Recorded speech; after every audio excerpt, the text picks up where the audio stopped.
Hello நண்பர்களே, வணக்கம். நான் உங்கள் பிரியா. நம்ம இன்றைக்கி பார்க்க போகிற பதிவு என்ன அப்படின்னு பார்த்தீங்கன்னா, நம்மளுக்கு பங்குனி உத்திரம் வரப்போகுது. அது எந்த நாட்களில் வருது, அப்புறம் பங்குனி உத்திரத்திற்கு 21 நாட்கள் விரதம் இருக்கணும் அப்படின்னா எந்த நாளில் நம்ம நம்மளோட விரதத்தை தொடங்கணுங்கிறத பற்றி தான் நம்ம இந்த பதிவில் பார்க்கலான்னு இருக்கோம். அதுக்கு முன்னாடி நீங்கள் இந்த பதிவை பார்க்கக்கூடிய முருகபக்தர்களாக இருந்தீங்க அப்படின்னா மறக்காமல் ஓம் சரவணபவா போற்றிங்கிறத நம்மளோட கமெண்ட் பாக்ஸில் கமெண்ட் பண்ணுங்கள்.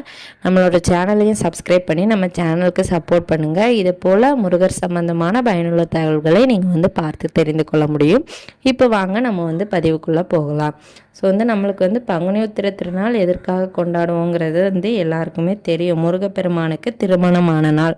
இதே மாதிரி சிவபெருமான், ராமர், சீத்தை இவங்களுக்கெல்லாம் திருமணமான ஒரு நன்னாளை தான் இந்த பங்குனி உத்திர திருநாள் அப்படின்னு சொல்லுவோம். முருகப்பெருமானுக்கு வீட்டில் பெற்றோர்களால் பார்க்கப்பட்ட பெண்ணான தேவயானையை அவர் திருமணம் செய்து கொண்ட அந்த ஒரு நல்ல நாளை தான் பங்குனி உத்திர திருநாள் அப்படின்னு சொல்கிறாங்க.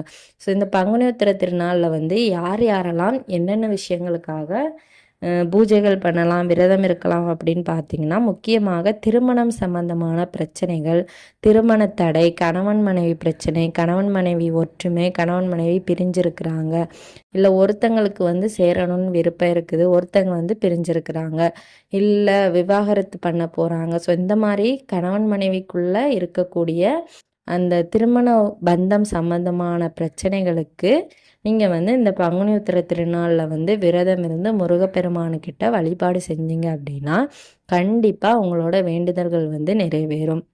அதுவும் நீங்கள் தொடர்ந்து 21 நாட்கள் நான்வெஜ் எதுவும் சாப்பிடாம விரதம் இருந்து முருகப்பெருமானுக்கு தீப வழிபாடுகள் செஞ்சுட்டு வந்தீங்க அப்படின்னா கட்டாயமாக உங்கள் வேண்டுதல்கள் 100% நிறைவேறும். அதுக்கு நம்மளுக்கு பங்குனி உத்திரம் என்னைக்கு வருது அப்படின்னு பார்த்தீங்கன்னா, ஏப்ரல் 11 வெள்ளிக்கிழமை அன்று நம்மளுக்கு வருது.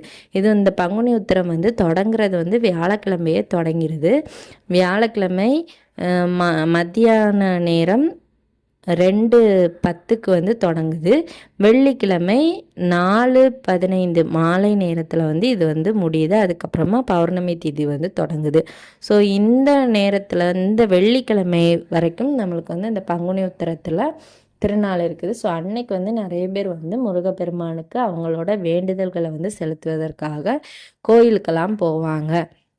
இதுக்கு நம்மளுக்கு 21 நாட்கள் விரதம் இருக்கணும் அப்படின்னா என்னையிலேருந்து நம்மளோட விரதத்தை தொடங்கணும் அப்படின்னு பார்த்தீங்கன்னா, இந்த மாதம் மார்ச் 22/3/2025 அன்னைக்கு நீங்கள் தொடங்குனீங்க அப்படின்னா கண்டிப்பாக உங்களுக்கு 21 நாட்கள் நிறைவாகும் பங்குனி உத்திரத்தை அன்னைக்கு.